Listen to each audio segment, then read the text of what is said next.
جو ہم لوگ 22 نومبر کو جا کے کہیں گے کہ کشمیر کو جو انٹرنیشنل اسٹیج پہ جا کے ریپرزینٹ کرنے والے لوگ ہیں، یہ سارا سفارشی ٹولہ ہے. یہ ایم این ایز اور ایم پی ایز کے بچے، جب یہ آپ کے اسلام آباد کلب میں بیوروکریٹس کے بچے بیٹھتے ہیں ہر سنڈے کو جا کے، تو یہ ڈسکس کیا جاتا ہے کہ جناب اچھا تم سنگاپور ہو کے آئے ہو، اچھا میں چائنا کے وزٹ پہ گیا ہوا تھا سرکاری کھاتے میں، تو میں تو کہیں نہیں گیا. وہ جا کے ابا جی سے سفارش کرواتا ہے، وہ کہتا ہے جی کشمیر کا ڈیلیگیشن جا رہا ہے، تمہیں اس میں ان کا لا دیتے ہیں. اب وہاں سے انڈیا کا بھی ڈیلیگیشن جاتا ہے، پاکستان کا بھی ڈیلیگیشن جاتا ہے، اور دونوں نے جا کے وہاں پر ثبوت کے ساتھ بتانا ہوتا ہے کہ کشمیر کس کا ہے اور کشمیر پہ ظلم ہو رہا ہے یا کیا ہو رہا ہے. جو انڈیا کا بندہ آتا ہے وہ تو کہتا ہے جناب according to the constitution of فلانا، آرٹیکل نمبر فلانا، شیک نمبر فلانا، کشمیر ہمارا ہے، اور یہ جو پاکستان کا پاس کشمیر ہے یہ بھی ہمارا ہے. انڈیا تو اس طرح سے کلیم کر دیتا ہے، اور اس نے سینکڑوں وہ کیے ہوئے ہیں، تھیسس رپورٹس بنائی ہوئی ہیں، پی ایچ ڈی کیے ہوئے ہیں اس پہ. ہمارا جو جاتا ہے بندہ، وہ الو کا پٹھا رات کو شراب و کباب کی محفل میں بیٹھا ہوا ہوتا ہے، وہ عورتوں کے ساتھ انجوائے کر رہا ہوتا ہے، وہ بارز میں بیٹھا ہوا ہوتا ہے، کیونکہ سفارشی ٹولہ ہوتا ہے نا. صبح جب جا کے اس نے کشمیر کا کیس لڑنا ہوتا ہے تو کہتے ہیں جی اتنے بڑا ظلم ہو رہا ہے. تو وہ کہتا ہے بھائی جان ظلم ہو رہا ہے یا نہیں ہو رہا ہمیں بتائیں، کشمیر ہے کس کا؟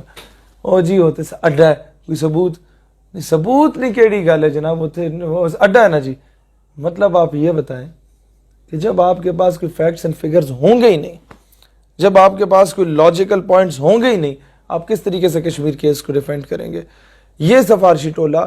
پھر اقوام متحدہ میں ایسے ڈھگے آپ نے بٹھائے ہوئے ہیں جو کسی اور ملک کی تصویر دکھا کے آپ کو کہتے ہیں دیکھیں کشمیر میں ہی ہو رہا ہے، اور انڈیا ایک مہینہ ہمارا مذاق اڑا رہا ہوتا ہے. ہم لوگ جیتی ہوئی جنگیں جا کے میز پہ ہار آتے ہیں. ہمارے وہاں بیچارے سپاہی شہادتیں دے رہے ہوتے ہیں، ہمارے وہاں سویلین بیچارے شہادتیں دے رہے ہوتے ہیں، اور ان کی شہادتوں کو ہم لوگ رائے گاہ کر دیتے ہیں، کیونکہ ہمارے اوپر جو یہ تھرڈ کلاس پولیٹیشنز بیٹھے ہوئے ہیں وہ ان چیزوں کی لاج رکھ ہی نہیں سکتے. ان میں سے آدھوں کے بزنس انڈیا کے ساتھ چل رہے ہیں، کسی نہ کسی کا جو بزنس ہے اس کا تھرڈ پارٹنر اسرائیل میں بیٹھا ہوا ہے، کسی کے امریکہ میں بیٹھے ہوئے. دوسرا جو ہم لوگ ان سے یہ بات منوائیں گے ہر صورت میں، اور ان کا باپ بھی مانے گا، 19 گریڈ اینڈ ابو، 19 سے 22 گریڈ کا جو آفیسر ہوتا ہے اس کے بچوں کو پاکستان سے باہر تعلیم حاصل کرنے پہ پابندی عائد کی جائے، اور امریکہ میں تو بالکل بھی نہیں. آپ کا بچہ امریکہ میں پڑھ رہا ہے اور آپ ایک سینئر آفیسر ہیں، کیا آپ امریکہ کے خلاف کوئی پالیسی دے سکتے ہیں؟ وہ ذبح نہ کر دیں آپ کے بچے کو؟ وہ جو وہاں پر گل کھلا رہا ہے وہ وہاں کی لیکڈ ویڈیوز نہ آپ کی وائرل کروا دیں؟ نمبر 2، 19 اینڈ ابو گریڈ کا بندہ ریٹائرمنٹ کے بعد ملک سے باہر جا ہی نہیں سکتا. گھر بنانے کے لیے گھوم پھر کے آ جائے ٹھیک ہے، رہائش کے لیے رہنے کے لیے بالکل اجازت نہیں ہونی چاہیے. یہ لوگ یہاں پر جتنے ملک کے راز بیچتے ہیں، یہ لوگ جتنے یہاں پر فورن ایجنڈا پہ کام کر رہے ہوتے ہیں، ہمارے یہاں پر پاکستان میں بیٹھ کے ہوتا کیا ہے؟ ہوتا یہ ہے کہ ان کو یہ سیکیورٹی دی جاتی ہے کہ جناب تم یہاں جو کچھ کرو، ریٹائرمنٹ کے بعد تمہیں ہم باہر بلا لیں گے. اور یہ سارے الو کے پٹھے باہر دفعہ ہوئے ہوتے ہیں. کوئی دبئی میں بیٹھا ہوتا ہے، کوئی سوئٹزرلینڈ بیٹھا ہوتا ہے، کوئی امریکہ بیٹھا ہوتا ہے، کوئی برطانیہ میں بیٹھا ہوتا ہے، کوئی جرمنی میں بیٹھا ہوتا ہے. آپ سمجھ رہے ہیں ان ساری چیزوں کو؟ ان چیزوں کو اگر رکوا دیا گیا اور عوامی پریشر اس طرف لایا گیا، مسئلہ یہ ہے کہ ہم لوگ آج تک صرف نعرے لگاتے رہے ہیں بجلی پانی گیس کے، ہم لوگوں نے سسٹم پہ کام نہیں کیا. یہ چیز آپ امپلیمنٹ کرا دے، پاکستان سے غداریاں ختم ہو جائیں گی، پاکستان کے اندر سے وہ کردوغلوں کا فیکٹری ختم ہو جائے گا، پاکستان کے اندر سے وہ سعد الدین کوبیک والا فیکٹری ختم ہو جائے گا. آپ یہ چیز امپلیمنٹ کروا دیں. ڈاکٹر عافیہ صدیقی واپس کیوں نہیں آ رہی؟ آپ ان پہ پریشر امپوز کریں کہ ہم جانتے ہیں کہ گورنمنٹ جان بوجھ کے واپس نہیں لانا چاہتی. 16 وزراء 21 میں سے عمران خان کے وہ ہیں جو مشرف کے ٹینور میں عمران خان کے ساتھ تھے. اس کا مطلب یہ ہے کہ جب ڈاکٹر عافیہ صدیقی واپس آئے گی تو اس نے منہ کھول لینا اور اس نے بتا دینا کہ فلاں فلاں بندہ ملوث تھا مجھے بیچنے میں، فلاں فلاں بندہ ملوث تھا میری مخبری کرنے میں، فلاں فلاں بندہ ملوث تھا میرا کیس کو ویک کرنے میں، فلاں فلاں بندہ ملوث تھا انگریزوں کے کتے نہلانے میں، فلاں فلاں بندہ حسین حقانی جیسے لوگ ملوث تھے جو عافیہ صدیقی کے کیس پہ کروڑوں ڈالر ان لوگوں نے لیے پاکستان کی گورنمنٹ سے، اور وہ ان کی جیب میں پڑے ہوئے عافیہ صدیقی پہ نہیں لگے. اور آپ کا فورن آفس ابھی جو ہے اس کا نمائندہ پریس کانفرنس کر کے کہتا ہے عافیہ صدیقی نہ تو پاکستان آنا چاہتی ہے اور نہ وہ آئے گی. اس سے بڑھ کے کیا ضلالت ہو سکتی ہے؟ ان لوگوں کو بندہ کیسے احساس دلائے کہ تمہاری بیٹی کو کوئی اٹھا کے لے جائے، اس کے ساتھ زیادتی کرے، اور تم مانگو تو آگے سے وہ یہ بولے نہ وہ آنا چاہتی ہے نہ وہ آئے گی. پھر یہ کہتے ہیں آپ اسٹیٹ کے اتنے معزز لوگوں کے بارے میں اس طرح کی بات کر رہے ہیں. تو کیا قوم کی بیٹی کے تقدس سے زیادہ امپورٹنٹ ہے اس الو کے پٹھے کا تقدس جو اس طرح کے بیانات دے رہے ہیں؟ مسئلہ یہ ہے ہم لوگ قیمے والے نان یا بریانی کی پلیٹ سے آگے جا ہی نہیں سکے کبھی. ہم لوگوں نے گلی پکی کرانے یا نلکا لگوانے یا ٹیوب ویل لگوانے سے آگے کام ہی کبھی نہیں کیا. فورن آفس میں شراز بھی جب ہم لوگ گئے تو ساری چیزیں مانی گئی. جب فرانسیسی سفیر پہ 2-2.5 گھنٹے ڈیڈ لاک برقرار رہا تو ہمیں یہی نظر آیا کہ جی ہم بڑے غریب ہیں، ہمارے ساتھ کوئی نہیں کھڑا. بھئی آپ نے امت کو متحد کرنے کے لیے ان 2.5 سالوں میں کام کیا ہی کیا ہے؟ India being a Hindu state, it has good influence in Iran, it has good influence in Afghanistan. وہ افغانیوں اور ایرانیوں کو آپ کے خلاف استعمال کرنے کے لیے تیار ہے، ان کی گورنمنٹ کو، ناٹ پبلک ہمارے ساتھ. ہم being a مسلم state کیوں نہیں اپنا انفلوئنس بنا سکے؟ امریکہ being a کرسچن state، وہ کروسیڈرز، وہ صلیبی، وہ سعودیہ میں اپنا اثر و رسوخ بنانے میں کامیاب ہو گئے، وہ یو اے ای کو اسرائیل کی حمایت کرنے میں کامیاب ہو گئے، وہ باقی اسلامی ممالک کو اپنے پوری گلف سٹیٹس، عرب کنٹریز کو اپنے حق میں کرنے میں کامیاب ہو گئے. ہم being a مسلم state، امت مسلمہ کی واحد نیوکلیئر پاور، وہ اتنی ناکام ہو گئی ہے کہ ان کو اپنی طرف نہیں کر سکتی. اس پہ کیا پالیسی؟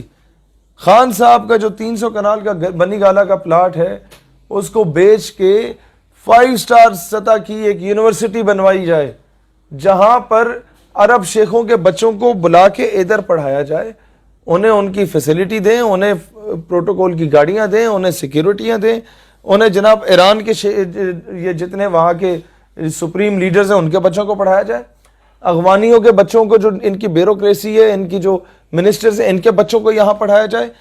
انڈیا یہی کام کر رہا ہے اور امریکہ یہ کام کر رہا ہے.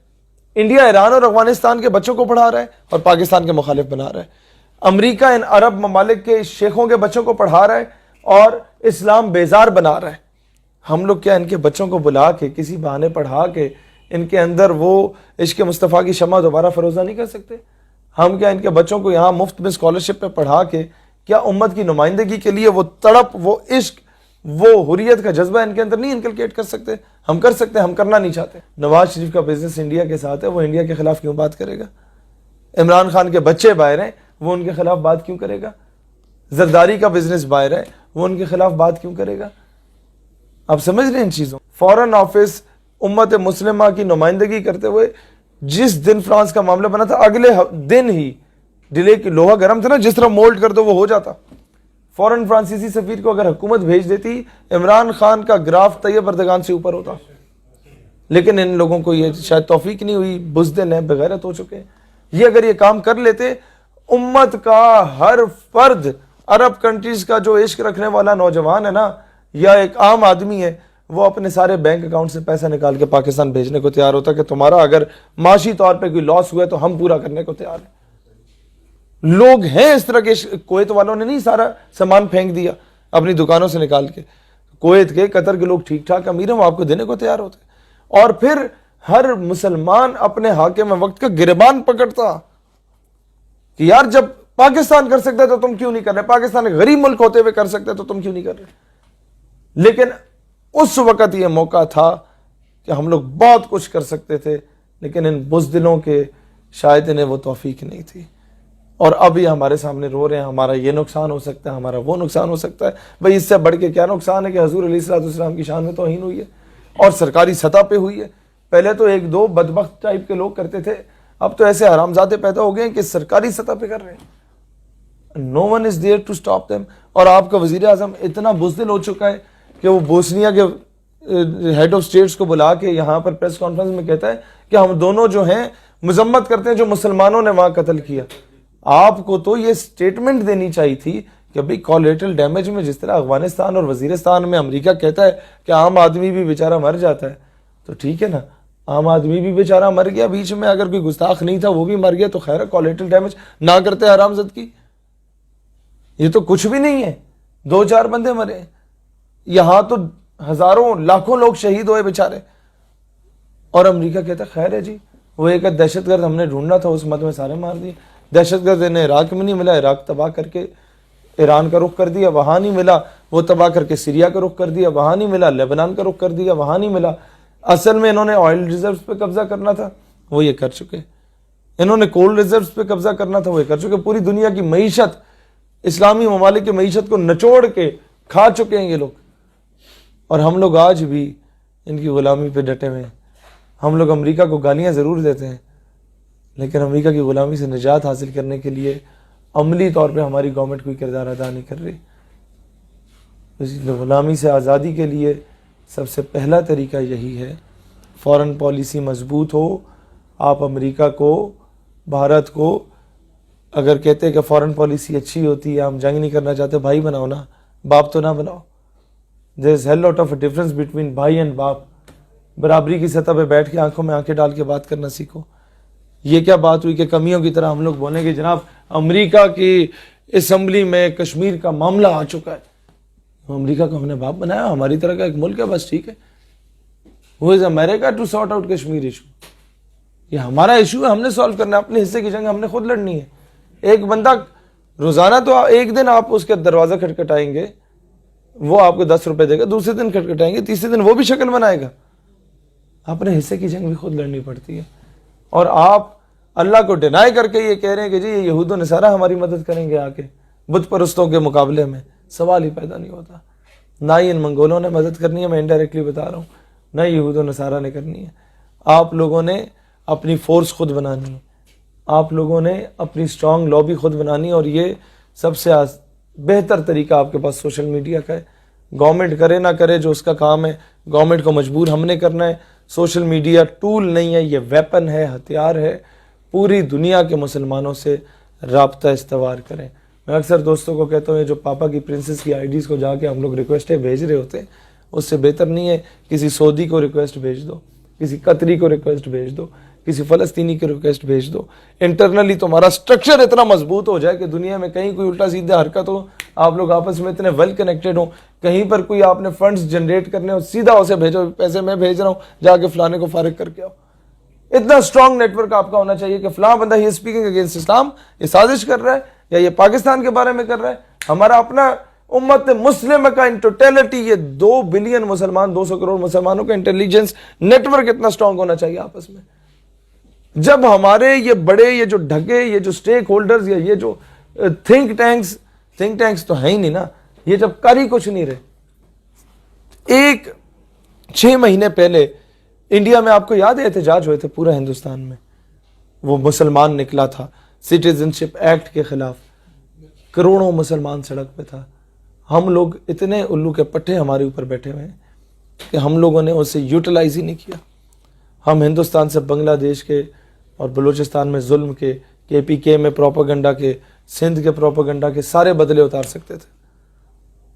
ہم وہاں پورا ایک نیا پاکستان کریٹ کروا سکتے تھے. صرف انہیں ایک پاکستان کا جھنڈا پکڑانے کی دیر تھی. وہ ہندوستان کا مسلمان اندر سے چاہتا ہے کہ ہم ان سے الگ ہوں، ہم آزاد ہوں. ہم لوگوں نے ان کو تھپکی نہیں دی. ہم لوگ آپس میں سیاست میں پڑے رہے.